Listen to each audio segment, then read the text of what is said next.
choc dans toutes les régions ultramarines. Ségolène Royal a été entendue hier à huis clos par le bureau de la délégation aux Outre-mer de l'Assemblée nationale. L'ancienne ministre déléguée à l'enseignement scolaire du gouvernement Jospin entre 1997 et 2000 a confirmé ses propos tenus le 3 janvier dernier sur la mutation de professeurs pédophiles dans les académies isolées et ultramarines.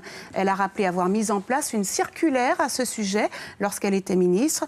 On écoute Ségolène Royal, suivie de la députée parisienne de la France Insoumise, Danielle Obono, membre de la délégation ultramarine à l'Assemblée, au micro de Kessie Weishaupt et Denis Rousseau-Caplan.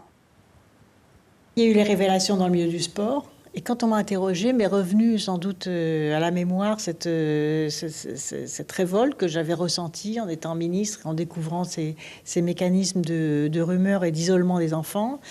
Et c'est ce rapprochement que j'ai évoqué. Alors bien sûr, dans une émission, l'expression est très restreinte.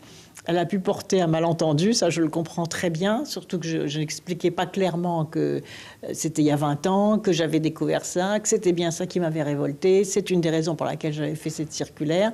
Et je comprends que juste évoquer comme ça, ça a pu créer de l'émotion, hein, je le comprends, et de la révolte, parce que c'était révoltant. Mais c'est, comme je le répète, hein, c'était en fait dans les écoles isolées, hein, qu'elles soient en métropole ou dans les Outre-mer, ou dans l'administration, où l'on voyait ensuite des pédophiles réapparaître, revenir dans les classes, parce qu'ils s'étaient fait oublier dans les fonctions administratives et ils n'avaient pas été déférés à la justice. Voilà, mais j'espère que depuis, grâce à cette circulaire, les choses sont maintenant en bon ordre, même si, on le voit bien dans le sport, il faut toujours être vigilant.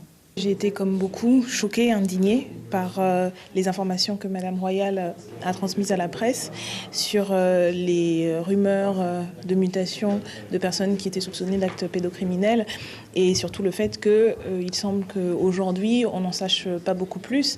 Alors, ces rumeurs ont été suffisantes à l'époque pour qu'une circulaire soit mise en place, que Mme Royal a mise en place, mais à l'issue de cette audition, qui s'est déroulée à huis clos, à petit comité, nous n'avons pas plus d'informations sur l'avant, le pendant, l'après et puis sur la situation aujourd'hui. Et je crois qu'il est important que non seulement on rassure, mais on protège les enfants et on rende justice aux potentielles victimes de ces potentiels pédocriminels qui se sont retrouvés mutés en Outre-mer. Suivez l'info sur Guyana Première, télé, radio et Internet.